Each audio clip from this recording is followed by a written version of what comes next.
Andrew McGahan for SevereMMA here in the living room in Dublin, standing alongside John Kavanagh ahead of BAMMA this Saturday night. John, one thing I picked up on from the press conference, is there a new SBG fighter that's come into the card short notice? Because you said it's actually 9 now, or was it 9 to begin with? I'm not too sure.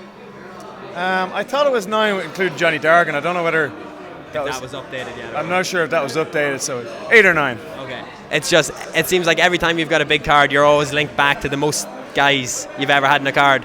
And if I'm right, I think it was 10. So you're still falling short of breaking that record. I don't think that record can be broken. Like I'm not sure I would accept that record to be broken, as in having more than 10 fights on one night. 8, 9 is quite a lot. How's things been? It's been a while. You've been in and out of the country. You've been jet setting all around the world. The whole camp based around redemption, it came true. Was there a huge, what was the relief like? I know in your book there's a picture of you lying sprawled on the cage on the backstage after one of Conor's fights. I can only imagine what it was like in August. Yeah, I almost felt my kind of life was on hold since, was it March 5th? It was a real shocking moment, and I was really upset at how that went, because I felt we had the winning of that contest, and I think I made some mistakes. I think Conor made some mistakes in lead up to that. So really put everything on hold. We went back to what we were doing, getting ready for his UFC debut or getting ready for his Cage Warrior title fights. And I really believed that we were better than what we showed. And there was a sigh of relief that I wasn't, because you have to be wary as well. Are you a little bit seen, through rose-tinted glasses? Are you biased towards your own fighters? And I would have been very, very down, and I said I felt my reputation was on the line, because I really did think that I'm able to assess my fighters without bias, and I am able to be objective about it.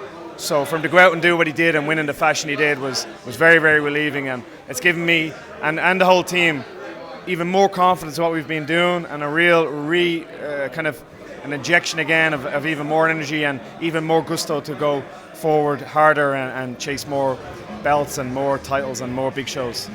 If you don't mind me just asking one thing on that, because I just know from whether it was posting on boards.ie or posting on social media years ago, you've always been a self-confessed guy that watches hundreds upon hundreds of fights and studies everything. A man who's based on, if it's worked in so many fights, then this is a technique that we should learn and implement into our own games. What was it like to sit down after March 5th and to analyse that for the first time, or maybe the first couple of times?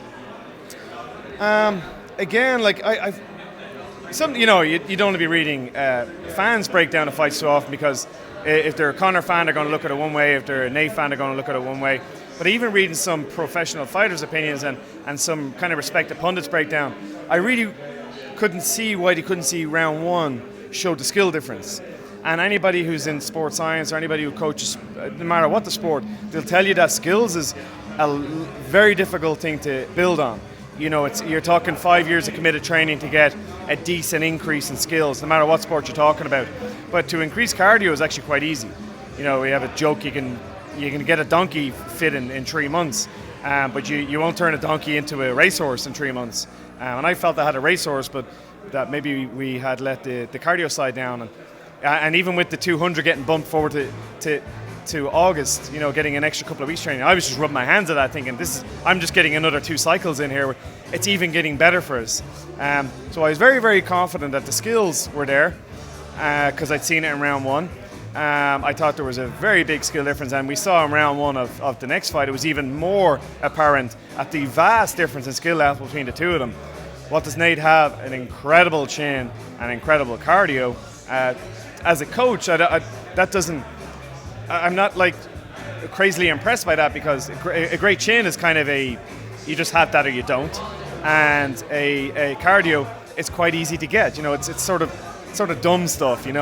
Put in the X amount of miles, put in the X amount of cycling, and you'll get it. So I'm not too excited about that.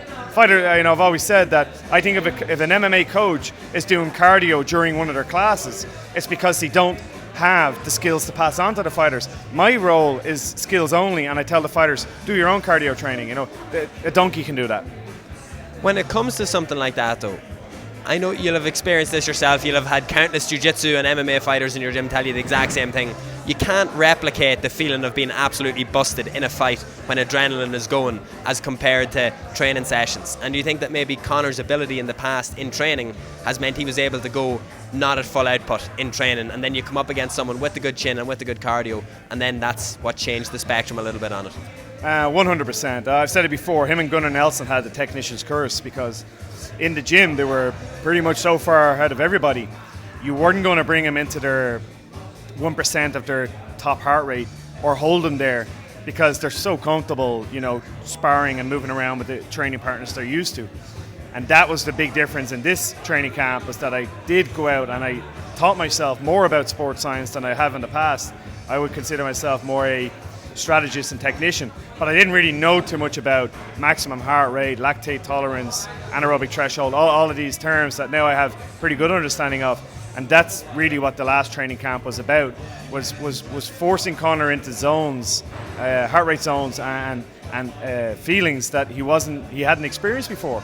And he took to it like he does with everything. If you introduce Conor to something that he feels is useful, he becomes overly obsessed with it. Sometimes that's been bad things in the past, sometimes it's been good things, but it is part of his nature. He goes, when he met Ido Portal, that was all he wanted to do. He became obsessed with that kind of type of training. Now he's found this type of training. Now that's all he wants to do. So, he's very obsessed by this, and I went down that path as well. And so we were able to replicate those high heart rates in training, but obviously using tools like the Concept 2 rower and so on, rather than sparring. If we look forward to this weekend, it seems like now we're in the transitional phase of, you've got pros in, they fought in the UFC, and the guys who are now pro that were amateurs when these guys first come into the UFC are on the verge of breaking into the UFC themselves. Are you keeping maybe a half eye forward, or is there an ethos in the gym like the UFC are looking, UFC Belfast is coming around the corner, or is it just keep doing what we do and it's going to come itself? Yeah, I'm a session by session, day by day type of guy. I think if every session you do is the best one that you could possibly do, and I think if you take every contest and put your best training camp into it, put your best fight into it, the future will kind of evolve and solve itself. It goes without saying that we have a lot more European cards now at the UFC than we have had in the past. Obviously, Belfast coming up, that's home territory. The guys know the spotlight is on this show. Don't really need me to tell them, so I kind of focus on trying to get them in the best shape for this particular fight, and then we'll see what happens with the future. And you mentioned it at the press conference. Just two quick things, because I know you've been standing here a while now. The IMMAA, as you've now shortened it up on the stage there, I'm pretty happy with that instead of having to go through the elongated version. The safety standards have improved tremendously in the country, and especially in the last couple of weeks with Battle Zone at the weekend. I know the trauma room is not cheap in the slightest, and for promoters to be paying that is the number one thing in itself. To have that there at the venues is a massive peace of mind. But there's still maybe, I don't want to say unclarity about it, but it seems like the camps are split. There's a lot of people that are behind it, but a lot of people maybe don't want to affiliate to the IMMA. What do you think the membership is at the moment, percentage-wise? Do you think it's inevitable that everyone will join, or is it just going to be the sort of thing that not everybody will be pleased? You can't please everybody. I think, as time goes on and as more information goes out, because we're still figuring things out with IMMAA as well, and you have to be careful what you put out there, because things get torn apart and shredded, and they scrutinized, so you have to be careful how you speak. But I would use Battle Zone as an example of what we're able to do, as an example of what IMMAA is trying to implement here. And look at that show from top to bottom, from the pre-fight, from the blood tests and annual medicals that all the fighters had.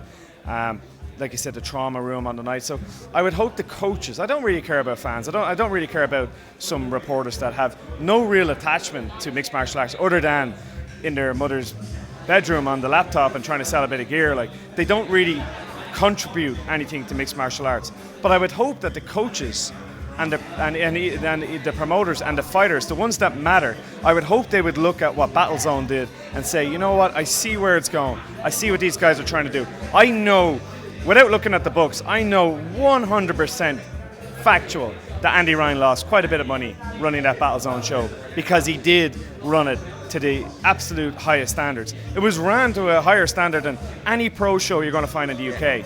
Any pro show you're going to find in the UK. So I would hope the coaches, maybe the ones that are running clubs that are him and Han, which, to be honest, most of the series coaches are already part of it. But the ones that are on the fence would look at that and say, all right, I see why they're doing this. There isn't some conspiracy theory. There isn't like Andy Ryan and John Kavanagh running off to the bank with millions of euros. Like, it's actually a pain to me to do this. Any of my very tiny free time I have is taken up now with this role. And for Andy Ryan, as you know, a promoter of mostly amateur fights, he's just giving away his profit. Now, his only reason for doing shows is because he loves the sport and he wants to give guys runouts. So I'd hope the coaches look at that, come along to a show, come and see how the commission side of it works, come and see how the pre-fight medicals work, come and look at the trauma room, look at the post-fight medical care, look at all these things, and then decide, is this something you want to be part of, or do you want to continue with the cowboy days that some poor kid will go out there, get knocked out, and nobody cares about him. Nobody's looking to see, is he okay the next day, or and maybe going into the contest without a blood test on, and all of these things that IMMAA are about.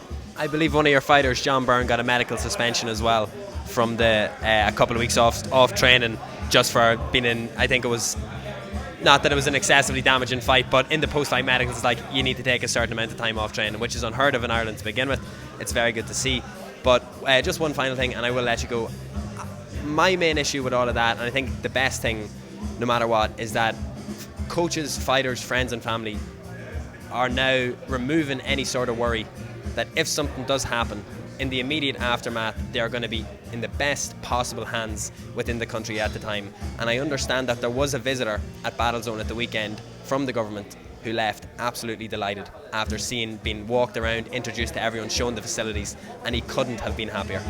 Yeah, and again, this is what IMMAA is about. IMMAA is about not only accepting, but just John Phillips walks in over an hour late. When's the press conference on? Is there something about southpaw boxers?